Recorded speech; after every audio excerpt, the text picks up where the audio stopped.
Hello, my name is Austin Habish, the founder of Think Catholic, and you're listening to the Summa podcast, where we study St. Thomas Aquinas' Summa Theologiae in a way simple and insightful for anyone to understand.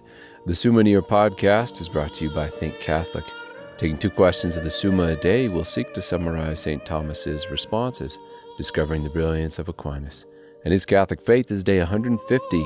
So let's get started. We're covering today questions 64 and 65 of the Secunda Secundae, that is, of vices opposed to commutative justice, beginning with murder, and of other injuries committed on the person. The translation that I always use in these podcasts is the one generously provided to me by Ave Maria Press, the 5-volume set translated by the Fathers of the English Dominican province, which you can now get at a discounted price from Ave Maria Press's site by typing in the code Summa 10. And so here we go. Article 1, whether it is unlawful to kill any living thing. This is a great article against the contemporary practice of treating animals and trees as if they were people, as both reason and revelation establish the lesser in any order is subordered, subordinate to the higher. Children are to be deferential to parents. People are governed by leaders. Humanity is under the guardianship of the angels, and all exists under the rule of God. Trees and irrational animals exist for our sake. We know this by the natural light of reason. By being made in God's image, we simply intuit that it is good to use trees and animals for our sake, and this is established by the universal practice and consent of essentially all human beings everywhere. As St. Thomas says, there is no sin in using a thing for the purpose for which it is. Now the order of things is such that the imperfect are for the perfect. Wherefore it is not unlawful if man use plants for the good of animals, and animals for the good of man. In fact, this is in keeping with the commandment of God himself, for it is written in Genesis, Behold, I have given you every herb and all trees to be your food, and to all beasts of the earth. And again, everything that moveth and liveth shall be food to you. Another argument that Aquinas will make in this article, which is worth noting, is that since plants and animals have no spiritual appetite like we do, they don't have a will, the faculty we call the will, which exercises its characteristic act without a bodily organ. Since animals and plants are entirely ensouled matter, their actions are determined by external and internal sense. Thus, they exist inherently, naturally, under a kind of subjection to their external environment. And thus it is not unnatural that this subjection include an exterior superior creature, which is man. In St. Thomas's word, dumb animals and plants are devoid of the life of reason, whereby to set themselves in motion they are moved, as it were, by another, by a kind of natural impulse, a sign of which is that they are naturally enslaved or servants, serva is the Latin here, and accommodated to the use of others. Article 2, whether it is lawful to kill sinners. In the Old Testament, we find it written in Exodus, Wizards thou shalt not suffer to live. The response to this article is nuanced, and so we ought to begin with a discussion of society. Man as a political animal, as a kind of creature whose perfection is acquired through a community, through the mutual assistance exchange among peers, is thus called by nature to form something like the city and the state. This means by nature man is directed to be a part of what constitutes a greater whole. And just as it is natural for a man to sacrifice a part of his body to save the entire body, it is also natural and praiseworthy for the soldier to sacrifice himself for the sake of the country, and therefore it is also natural for the state, in defense of itself, to exile and execute those of its members which endanger the whole. And for the sake of the whole, St. Thomas teaches every part is directed to the whole, as imperfect to perfect, wherefore every part is naturally for the sake of the whole. For this reason we observe that if the health of the whole body demands the cutting off of a member through its being decayed or infectious to the other members, it will be both praiseworthy and advantageous to have it cut away. In this way it is lawful for the state to execute sinners, i.e. evildoers. However, just because something is lawful doesn't make it necessarily prudent to employ. This is an entirely different question, and St. Thomas speaks to it as well. He writes here, Our Lord teaches that we should rather allow the wicked to live, and that vengeance is to be delayed until the last judgment, rather than that the good be put to death together with the wicked. However, if the good incur no danger, but rather are protected and saved by the slaying of the wicked, then the latter may be lawfully put to death. Article 3, whether it is lawful for a private individual to kill a man who has sinned. Can a man lawfully kill his neighbor? And setting self-defense aside for a later article, a private citizen killing another private citizen will be considered murder, because a man is put to death lawfully for the sake of the common good by the one in charge or the institution charged with protecting the common good. This is why governors are able to grant pardon and courts are summoned to first try the case. All of this is subverted, or more properly speaking, usurped, when an individual deputizes himself as both judge and executioner. Consequently, it is not lawful for a private individual to circumvent the proper authorities in murder an evildoer. Article 4, whether it is lawful for clerics to kill evildoers. It is not lawful, and for the reason which I believe we have covered in a previous episode, which is because of their sacramental conformity to Christ. Christ came as a lamb slain, who went silent, as Isaiah prophesied of him, to the slaughter. And it is the bishop's sacramental task to represent Christ and to represent that sacrifice on the altar during the Mass. Therefore, Aquinas concludes that it is not lawful for clerics to kill evildoers. Article 5, whether it is lawful to kill oneself. Killing oneself is an act against the community, since one is a part of that whole which he has injured involuntarily, diminishing that whole through suicide. He has also sinned against nature and the divine command of charity by not loving himself, which both nature and God command us to do. Lastly, he sins directly against God, to whom he belongs, which is explained by St. Thomas in the following words: life is God's gift to man and is subject to his power, who kills and makes to live.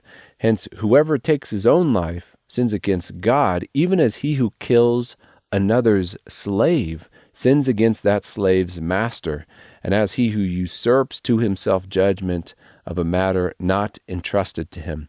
For it belongs to God alone to pronounce sentence of death and life, according to Deuteronomy, I will kill and I will make to live.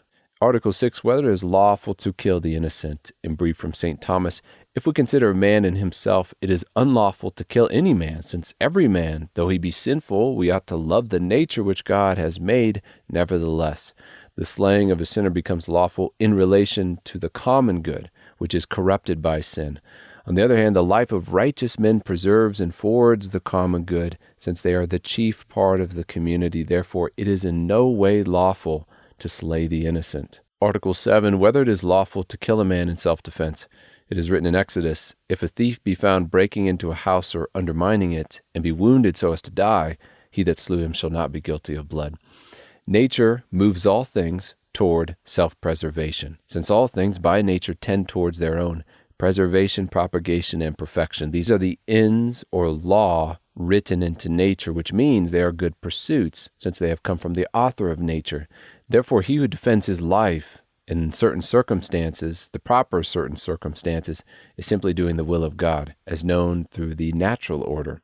If the intention of a man is to defend himself, self-preservation, although it result in the death of the aggressor, this will be considered unlawfully only if the self-defense is somehow very clearly carried out in a way out of proportion to the attack, such as to kill the aggressor without due warrant. Article 8, whether one is guilty of murder through killing someone by chance. Man must intend the evil for it to be voluntary, for him to be culpable for that evil. However, even if a man not positively intend to kill someone, they can still be culpable for that man's death via some fault of omission. If, for example, an owner not provide proper safety measures and precautions, and then a man be killed by accident at work. It may have truly been an accident, but insofar as it was preventable, culpably preventable, the owner may still be found guilty in a court of law. In St. Thomas's words, wherefore he who does not remove something whence homicide results, whereas he ought to remove it, is in a sense guilty of voluntary homicide. Question 65, of other injuries committed on the person. Article 1, whether in some cases it may be lawful to maim anyone. It is written in Exodus, eye for eye, tooth for tooth, hand for hand, foot for foot. According to strict commutative mathematical justice, if a man voluntarily causes the loss of another man's member, it is fitting that he be punished with the loss of that member as well, and maybe even more because of the malice of his action. As Aquinas puts it, just as by public authority a person is lawfully deprived of life altogether on account of certain more heinous sins, so is he deprived of a member on account of certain lesser sins. But this is not lawful for a private individual, even with the consent of the owner of the member, because this would involve an injury to the community, to whom the man and all his parts belong. So as the listener has probably realized by now, St. Thomas is making sure to repeatedly remind us that vigilante justice, usurping the position of judge and executioner, making right in these kinds of scenarios as a private individual, is unjust. Article 2, whether it is lawful for parents to strike their children or masters their slaves. It is written in Proverbs, "He that spareth the rod hateth his son." And further on in Proverbs, "Withhold not correction from a child, for if thou strike him with the rod, he shall not die. Thou shalt beat him with the rod and deliver his soul from hell." Just punishment must come through the intention of justice for a just cause and by the proper authority. And so if a father strike his child, who is an extension of himself until he reach the age of majority, as it is called, if it be done for a just cause and with a just intention, it is lawful. Same would go for the relationship between the servant and master. As we've said before, if a man make himself a servant for the sake of paying his debts or because of his debts, he may lawfully be sent into some state of servitude, such as a prison, and thus be punished for offenses within that state. Then speaking to the gradation of authority in society and therefore the degree of coercive power, St. Thomas writes, "The greater power should exercise the greater coercion." Now, just as a city is a perfect community, so the governor of a city has perfect coercive power, wherefore he can inflict irreparable punishment, such as death and mutilation. On the other hand, the father and the master who preside over the family household, which is an imperfect community, have an imperfect coercive power, which is exercised by inflicting lesser punishments, for instance by blows, which do not inflict irreparable harm. Article 3, whether it is lawful to imprison a man. Leviticus chapter 24 details that a man should be imprisoned on account of the sin of blasphemy. Now, whether or not such a punishment should be enacted today is another question, but at least it establishes the lawfulness of imprisonment in the abstract. If the state can kill a man for the sake of the common good or maim a man for the sake of the common good, then it can also imprison a man, which is a lesser punishment for the sake of the common good. Aquinas teaches it is unlawful to imprison or in any way detain a man unless it be done according to the order of justice, either in punishment or as a measure of precaution against some evil.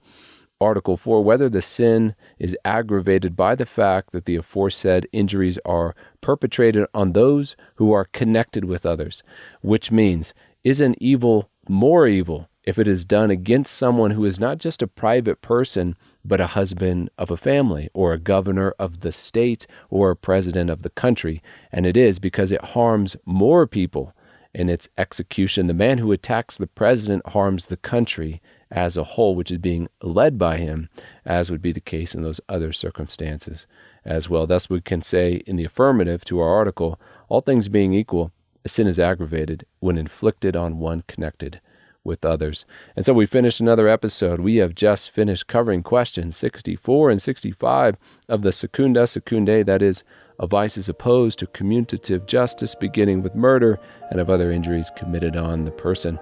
My name is Austin Habish with Think Catholic, and I cannot wait to see you tomorrow.